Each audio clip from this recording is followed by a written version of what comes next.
Hello，大家好，我係 A 仔啊。接落嚟呢條片啦，會同大家睇睇三則嘅消息嘅簡短消息嚟嘅啫，都係啲簡短嘅動態嚟㗎嚇。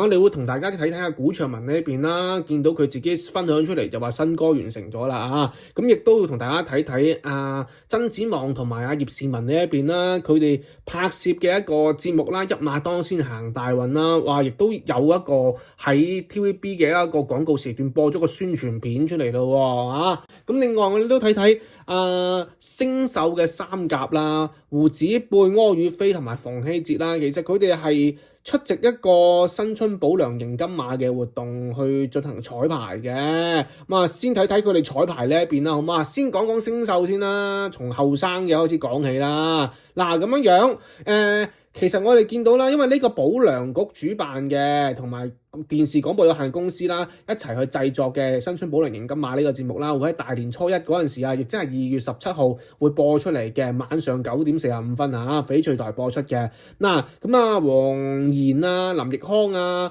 馮希哲啊、柯宇飛啊、胡子貝啦，其實佢哋都現身啦，佢哋用歌聲去籌款嘅。咁當然啦，1月28號。就係進行彩排，你見到胡子貝啊、柯宇飛啊、黃妍啊、林奕匡啊同埋馮希哲佢哋都係現身㗎。當然我哋集中睇睇星秀三甲啦，其實佢哋三個多數都係依家接 job 都係好多時候啦，出席活動都好啦，係三個齊上齊落嘅基本上啦。睇翻佢哋會透露喺節目當中會唱黃淑曼嘅《致未來的我》，其實幾好聽嗰首歌曲。黃淑曼個版本幾好聽㗎嗰陣時，唔知其實佢哋三個合唱係點樣樣啦？淨係安排佢哋合唱啫喎，冇 solo 機會喎。咁個 show 係咪真係咁多人咧？未知，我哋見到彩排嘅就見到佢哋呢幾位啫唔知有冇其他人啦。不過慢慢嚟啦，星秀啱啱先出道，咁慢慢嚟咯。因為今年佢哋三個都係新人嚟㗎，咁咪冇話咩蝕唔蝕底嘅，有工作做咗先啦。最緊要有工作機會，呢個係真嘅。咁同埋啦，其實佢哋咧，馮希哲都有好可惜啊，唔可以喺節目當中唱到佢哋最近嘅單曲啦，即係推出嘅一啲新歌啦。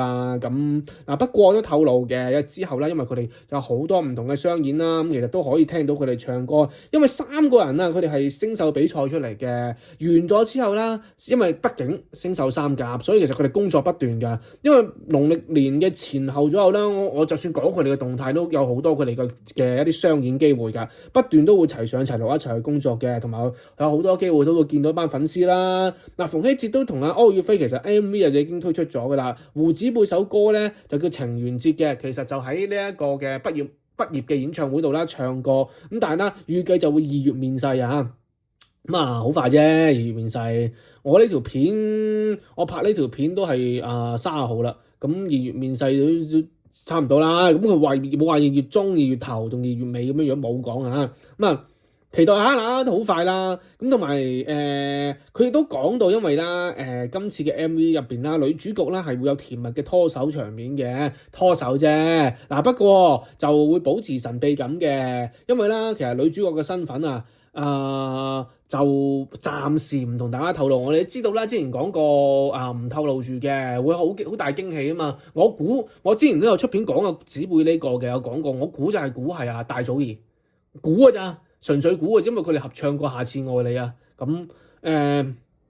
真係估嘅啫。咁同埋啦，其實佢哋三個始終都係星秀三人組連環出 show 連環出沒啲節目咁樣㗎啦。因為始終咧，上年就一個新人黃樂妍啦，今年就3個新人咁都唔少嘢㗎喎。咁所以好多資源可能都其實都一係就3個一齊去啦，咁樣會好啲。上年就黃樂妍咁樣就一個就係咯，一個新人咁。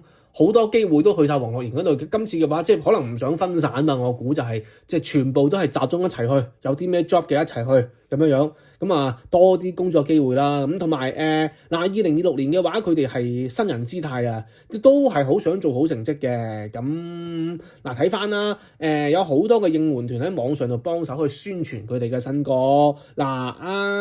同埋啦，馮希哲咧同柯宇飛咧，其實就都係講到啦。目前嘅話咧就冇話好似紙貝咁啊揾啲咩男主角女主角住嘅，其實佢哋係專心去做好啲歌曲先，呢啲就交俾幕後或者TVB 啲經理人團隊幫佢搞噶啦。咁同埋佢哋三個嘅話咧都會嘗試啦，好多嘅工作啦都想嘅。嗱，馮曦哲佢自己透露佢話佢想去做一個旅遊節目嘅主持喎。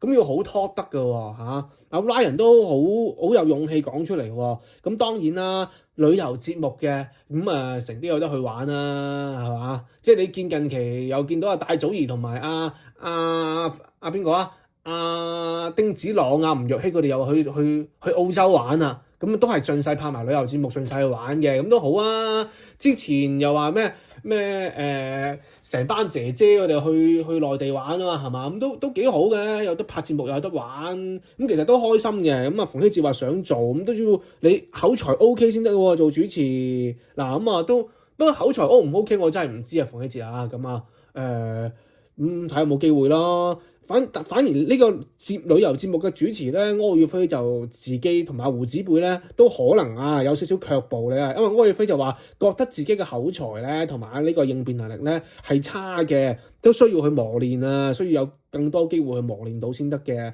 子貝就話啦，佢最重要就係練好廣東話先啦，先敢去挑戰主持。咁呢個都係咁冇乜所謂嘅，呢啲旅遊節目嘅。都 OK 嘅，冇話你又唔係正式嗰啲真係大 show 司儀嗰啲，你就旅遊節目嘅主持啫。我覺得唔知大家點睇啦嚇。呢個就係星秀嘅動態嚟嘅。另外啦，我哋同大家睇睇啦，呢一個嘅女神配對計劃出嚟嘅，哇！呢一個嘅人氣 CP 啦，亦都順利拍拖嘅，就係曾子望同埋葉倩文啦。佢哋都有個節目嘅喎，喺2月9號起星期一至星期五晚上10點半即係接檔龔嘉欣嗰個節目咯，嗰個咩再加宴客60道菜唔知80道菜嗰個節目咯。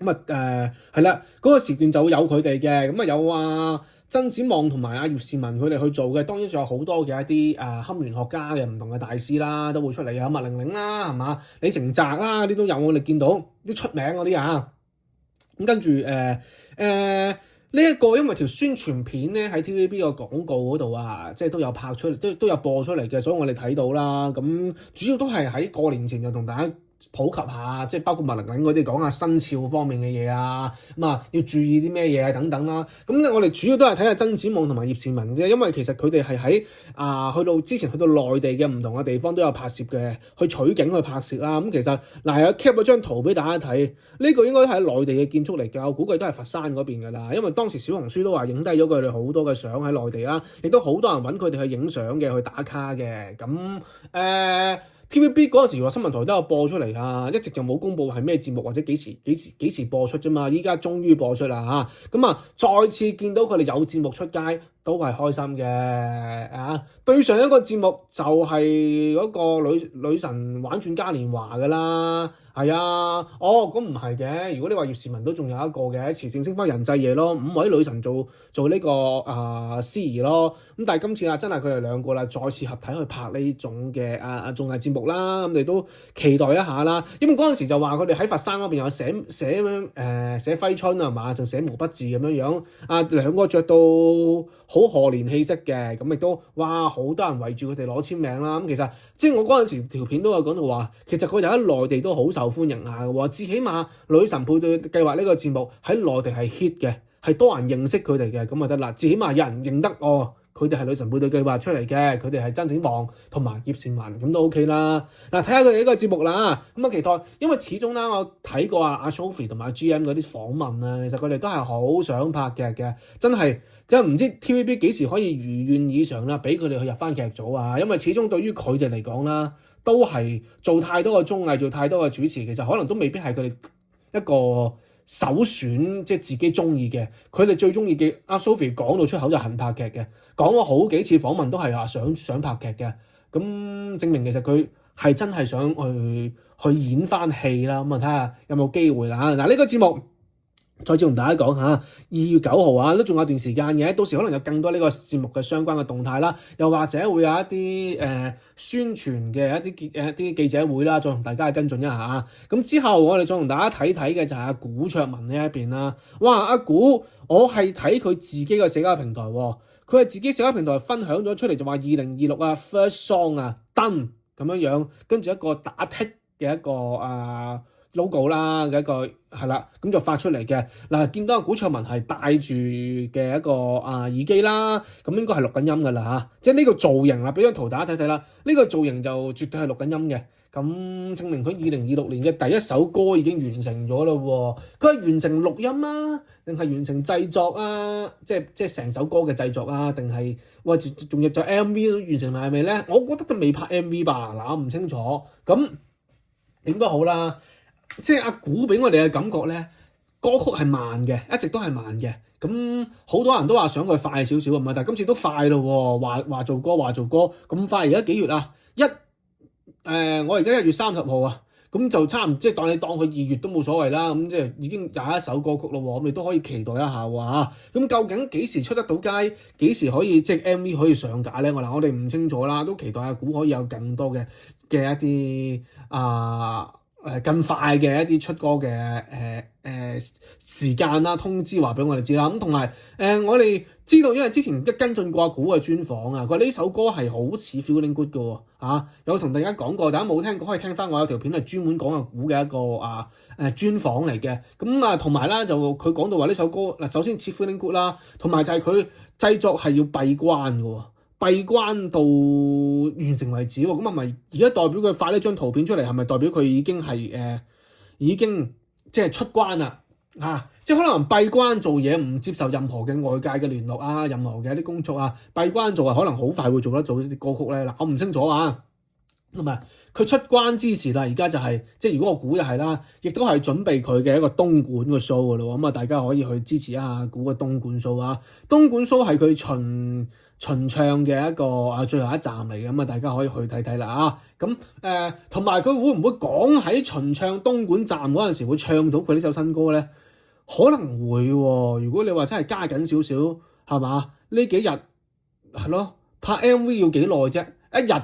你用晒一日嘅時間，好多人拍 MV 都用晒一日嘅，冇2日嘅話可能會更加之貴啊！成個團隊，即係如果你好多人會谷埋一日24小時內會拍晒佢咁嘅，咁阿古一日拍晒佢，咁你後期咧拍完之後要剪片啊，要製作啊，咁可能俾多佢1個禮拜左右啦，咁應該都夠唔夠時間啊？